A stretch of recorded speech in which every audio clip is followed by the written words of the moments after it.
Welcome, ladies. We have gathered here in a safe space, a space to discuss anonymous female equality.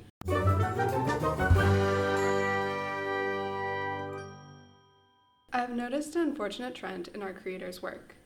We seem to all be linked by unfortunate circumstances, whether that be the loss of companions, power, independence, even limbs. But here, amongst other women who have suffered the unjust treatment at the hands of men, we can unburden ourselves of our societal shackles. I know I'm not a female, but I'm more of like a genderless spirit. Yes, but were you controlled and/or discriminated against by men? Yes. Well, then you certainly belong. And where is it we belong? Welcome to S.A.F.E, Shakespeare Anonymous Female Equality. Today we will be doing group therapy. Therapy? I don't need therapy. Cursing everyone isn't exactly a fantastic solution. So what do you suggest? Let's go around the circle and we'll share our problems and our stories. I'll start. My name is Portia. I'm an heiress of the Belmont estate that was passed down to me after my father's death. I cannot marry who I choose or reject who I dislike. Instead, I am bound by my father's final will that gives any man the chance to win my hand. My heart is leaden by my fate, and my woes rest heavily upon my chest.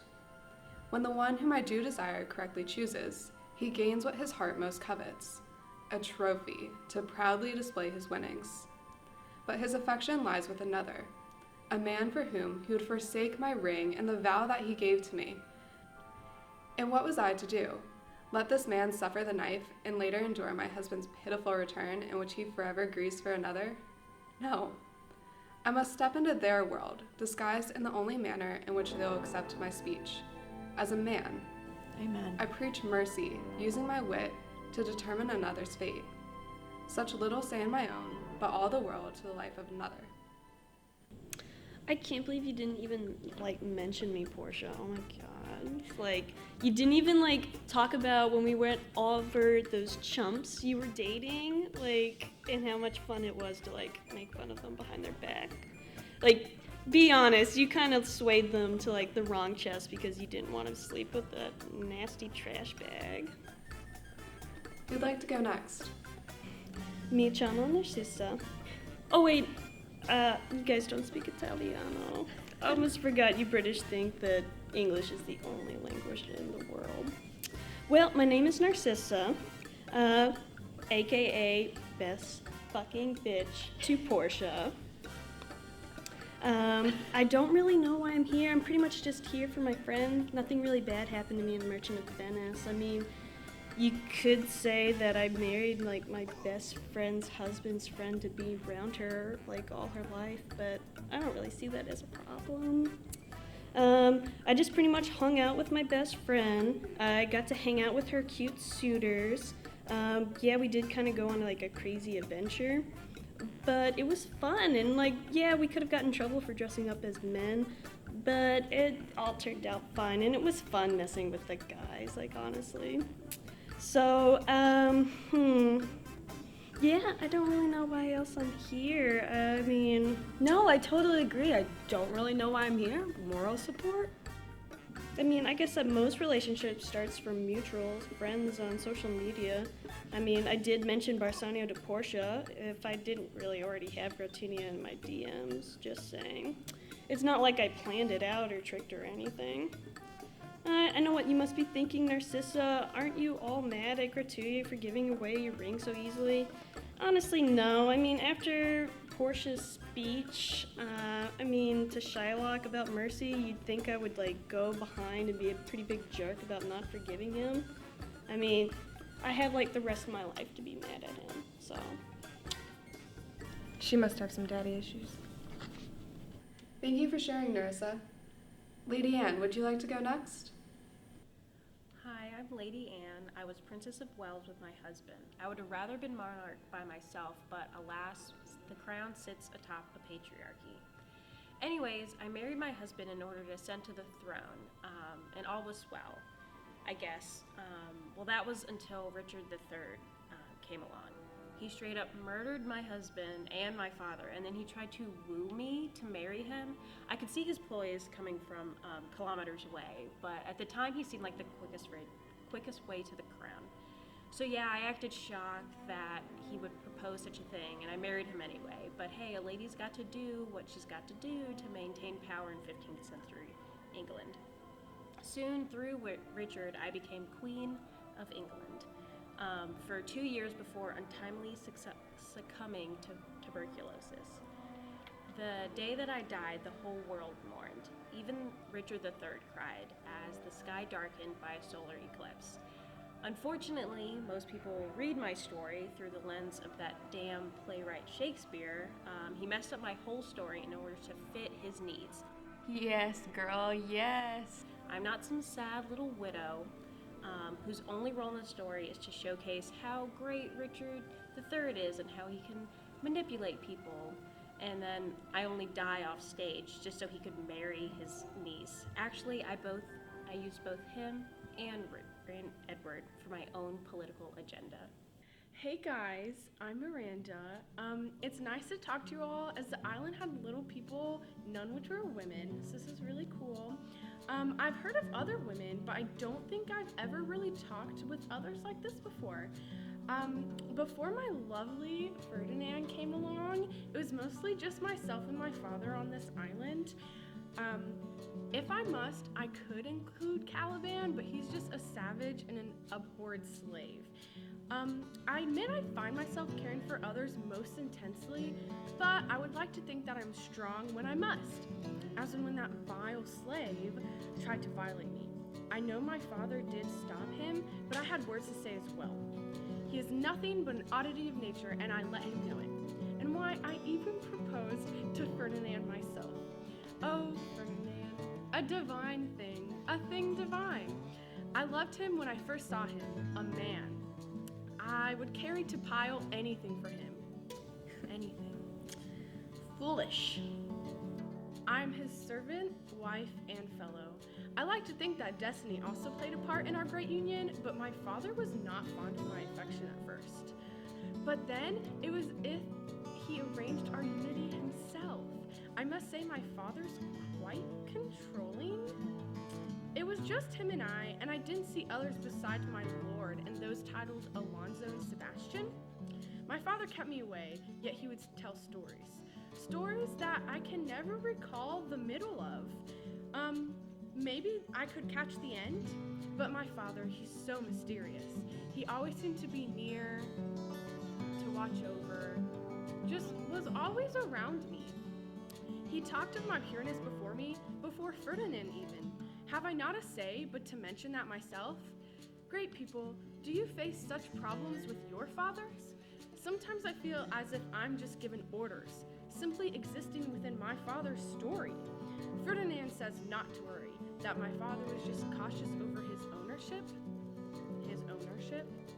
But I love my father, and I know that he does so for me. Is it not enough to love? It wasn't for me either. Love can be enough if you trust them.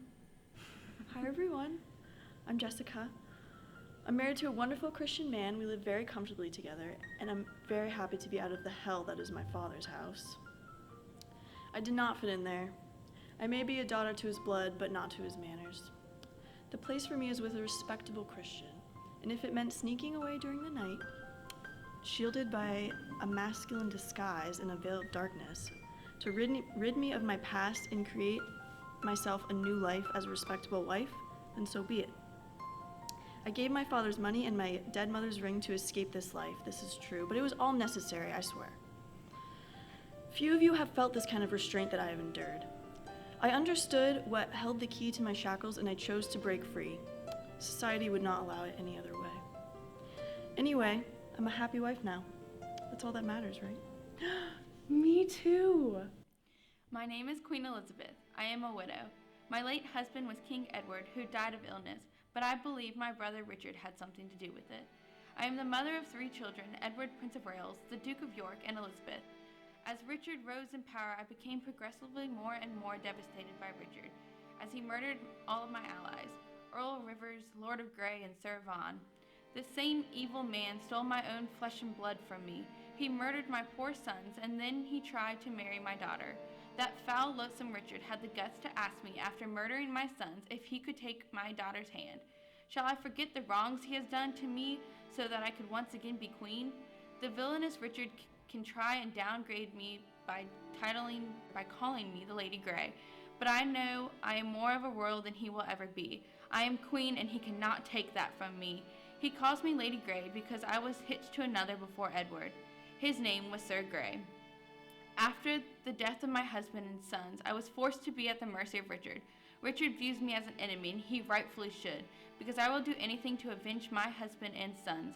I am an intelligent and strong-willed woman, and no one can take that from me. I will receive justice for my family. I did save my daughter from Richard's vile hands and married her off to Richmond, who in the end helped me take revenge on my family and take the throne back from the murderous Richard. My will to avenge my children and save my daughter was my power, and everything in the end was right.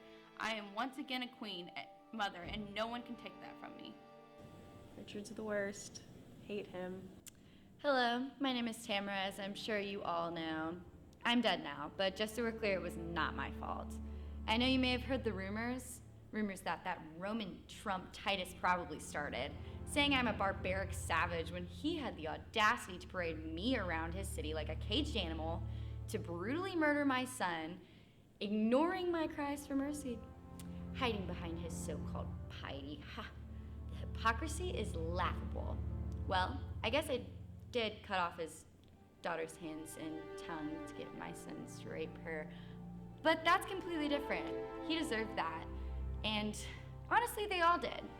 And now I have all the power right at my fingertips. I had Saturninus wrapped around my finger. I could have Aaron whenever I wanted. I had everything and no time for pity. As if Titus had any pity for my sons or my people or me. And he claims that I'm heartless. That deceptive devil tricked me into eating my own sons before he brutally stabbed me, tricking a mother into eating her own sons. In the end, who was really more barbaric? Yes. You understand. Hi, I'm Ariel. I'm a spirit. I have impressive range of powers. Actually, I'm really unstoppable. Quite amazing, if you ask me. I'm not really sure why I'm here, but I'm happy to be a part of something. Sometimes I like to do things like mess with the minds of others and like kind of control them. It's totally fine. It's one of my hobbies. But once I helped an old friend, Prospero, he always believed in me, and he always believed in my range of powers. And because of him, I honestly just feel so confident. I don't know if it's because like he just showed me my true abilities or what, but I really, really thank him. And he saved me from a tree. So like I owed my life to him. And I thank him for that, always, until this day.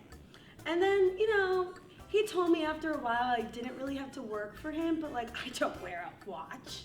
So like I didn't know how long I was helping him. It could have been a year, maybe 5 years. A lot of people were coming to our little island, and I just got to have some fun, control the weather, get into their heads, and like it was fine. Like everyone was kind of happy. I don't really know, but either way, we had so much fun together, and he put me in a plan, and he included me, so that's why I'm here. Stick up for him.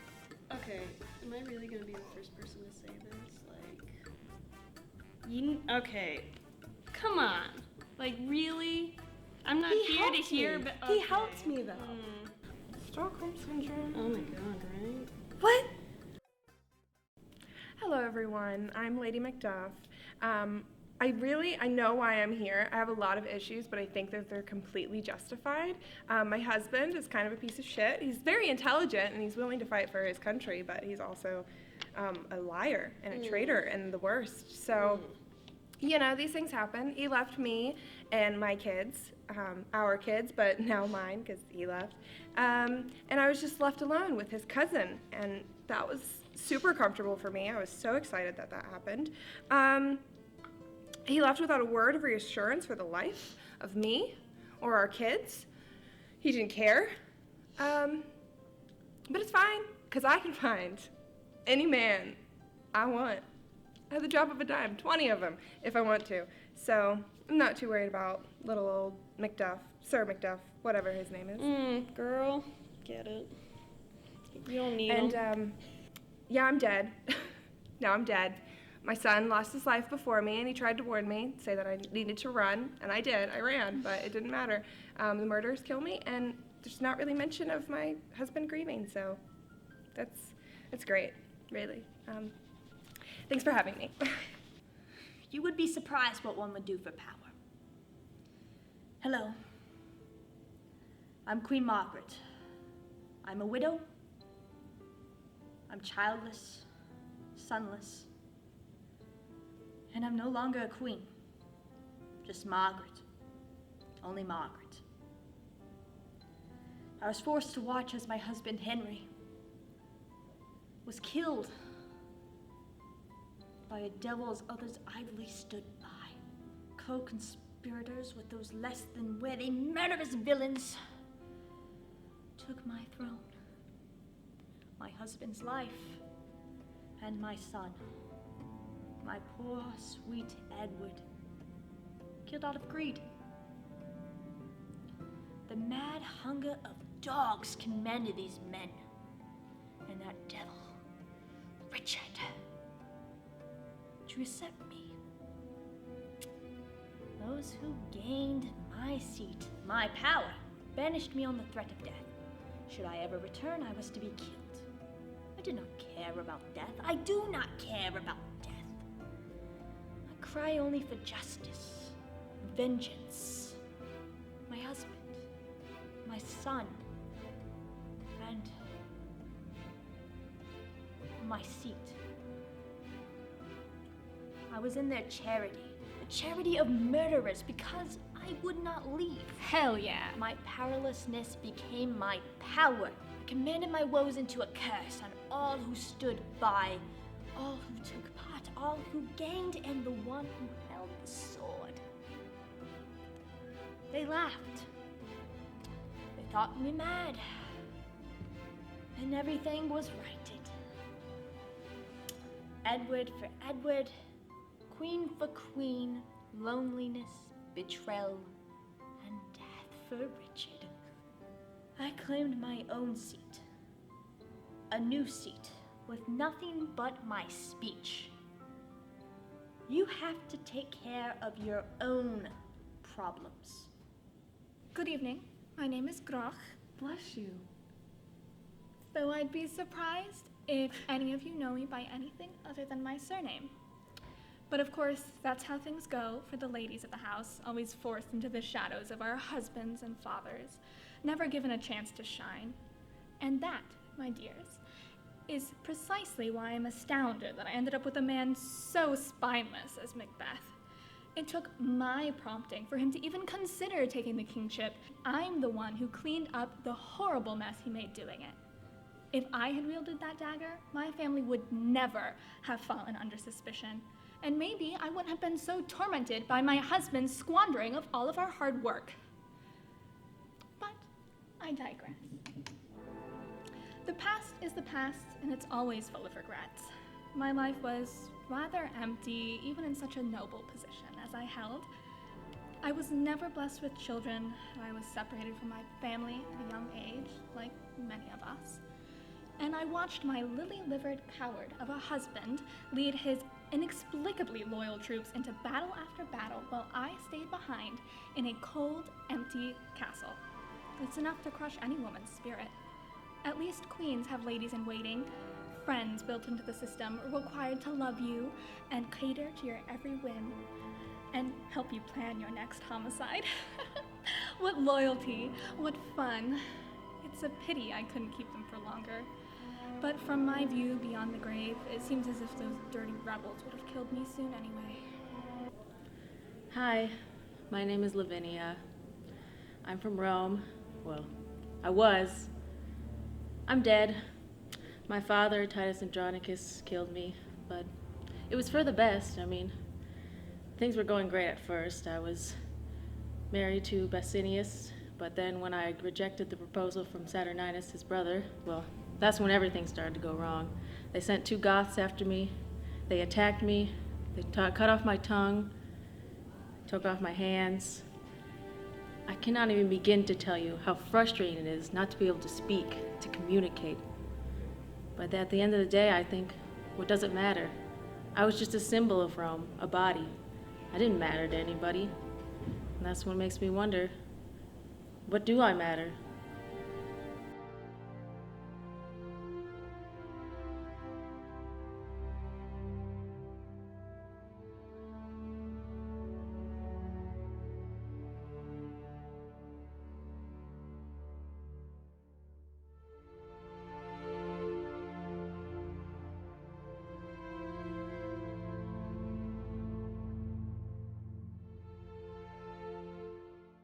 This is great. So Yeah, what are you guys doing duh. after Oh my this? You want to get some gosh. coffee or Oh my something? gosh, I'd love coffee. I haven't had coffee in Please, decades. like, you guys even have good coffee here. I just don't have a lot of friends. I would So, love to. Like, so sure. you were talking about how you can control minds. I was wondering, like, could you talk someone into killing themselves? I mean, I can't believe I'm like I stuck don't with know a for bunch of you, ghosts and but- spirits. Like, What's Well, wrong at with least that? all my the sons half of here, they people were- here are dead. So I mean, just saying, like, how strong were you if you ended up? I was pretty good. I mean, I was Trust pretty me, badass, I but was- how can you take on 3 murders? Men have no rights in this room.